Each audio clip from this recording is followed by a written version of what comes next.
Heiê, tudo bem? Eu tô lendo esse livro aqui, ó. É um livro da década de 80. E tem uma parte aqui que tá me deixando encafifada. Quer dizer, me deu uma porrada, né?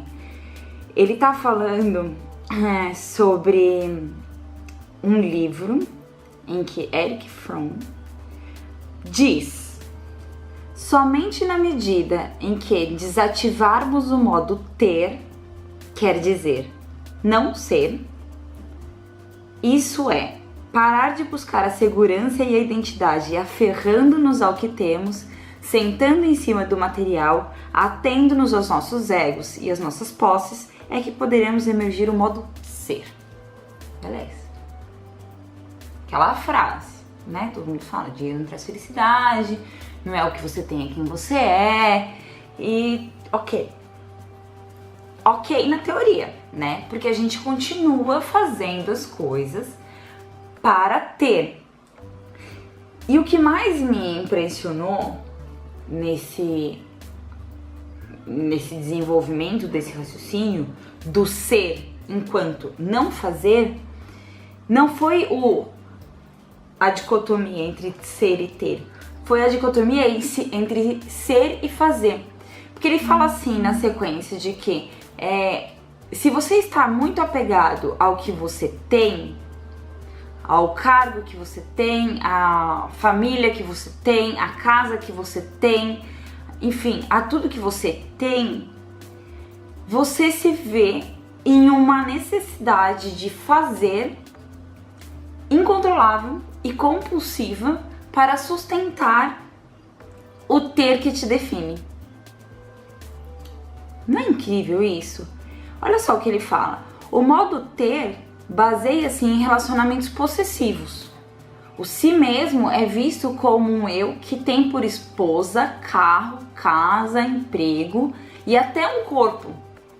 Uma vez que o eu tem o corpo, ele é o ego. O modo ter representa uma posição egocêntrica.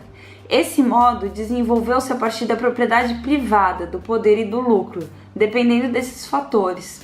Seu foco incide sobre o indivíduo ao invés de sobre a comunidade. O modo ser, por outro lado, fundamenta-se no amar, no dar e em relacionamentos compartilhados. Nesse modo, a medida do si mesmo não é dada em termos do que a pessoa possui, mas sim em termos do quanto ela dá ou ama, sua responsabilidade para com a comunidade. Isso é genial! Propõe uma mudança de parâmetro de sucesso muito diferente da que a gente tem hoje, de que a gente baseia o sucesso naquilo que a pessoa faz e não aquilo que a pessoa dá. A gente chega a confundir o que a pessoa faz com o que a pessoa é. Então, eu sou a Mariana e eu sou esposa de fulano. Eu sou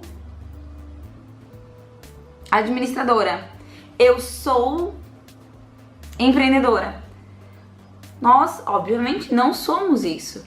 Mas a gente tem significado tanto no fazer que talvez estejamos perdendo a oportunidade de ser a nossa essência. E isso nos traz falta de paz. Dá aquela sensação de que não adianta a gente fazer mais e mais e mais e mais. A gente nunca dá conta de suprir um vazio existencial. Um negócio que surge aqui no meio, assim, meio no âmago, meio na boca do estômago. E aí ele vem falando sobre o fazer como o fazer do ser. É um fazer que ele vem de dentro. Ele não faz para ter ou para sustentar uma imagem, um papel ou uma expectativa externa. Ele faz a partir de um impulso de criação. Inclusive, ele chama isso de energia sexual. E eu já vi isso acontecer em vários outros estudos, inclusive de espiritualidade e tal. Você colocar a sua capacidade de criação naquilo que reverbera o seu ser. E aí vem a grande pergunta que muitas pessoas já têm feito, até no empreendedorismo, no trabalho, que o importante não é o que você faz, mas por que você faz. Eu percebo que quando eu pergunto por que você faz, tem dois tipos de resposta. Tem pessoas que já pensaram muito a respeito disso e que entendem a pergunta por que você faz como qual é o chamado que você está sentindo para contribuir com a comunidade através dos seus talentos, para contribuir com a sua vida através dos seus talentos, para ter um alinhamento de quem você é com o que você faz. Mas tem muitas outras pessoas que nem sequer pensaram a respeito e eu falo, por que você faz isso? E a pessoa me responde, porque eu tenho que pagar as minhas contas. Primeiro, você não tem que nada. Você escolhe pagar as suas contas e escolhe um caminho de atender a expectativas externas. Não tô falando que isso é fácil. Tô falando que é fácil ser autêntico. Mas eu tô falando que é uma escolha. Mas a gente tem tratado isso como um caminho único e certo por muito tempo.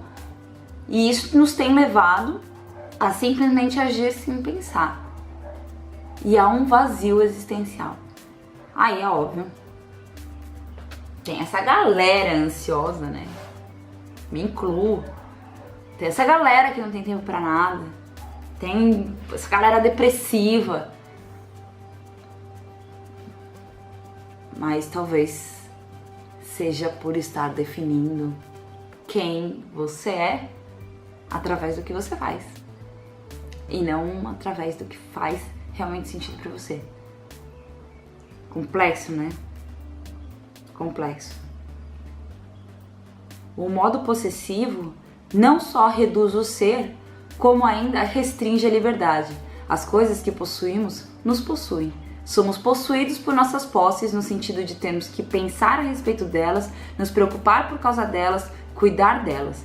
Não estamos livres para dar-lhes as costas e irmos em frente, porque para muitos de nós, as coisas que temos representam a nossa identidade, nossa segurança, até mesmo a nossa sanidade. Não hesitaríamos em descrever como louca a pessoa que distribuísse toda a sua fortuna a fim apenas de ser livre.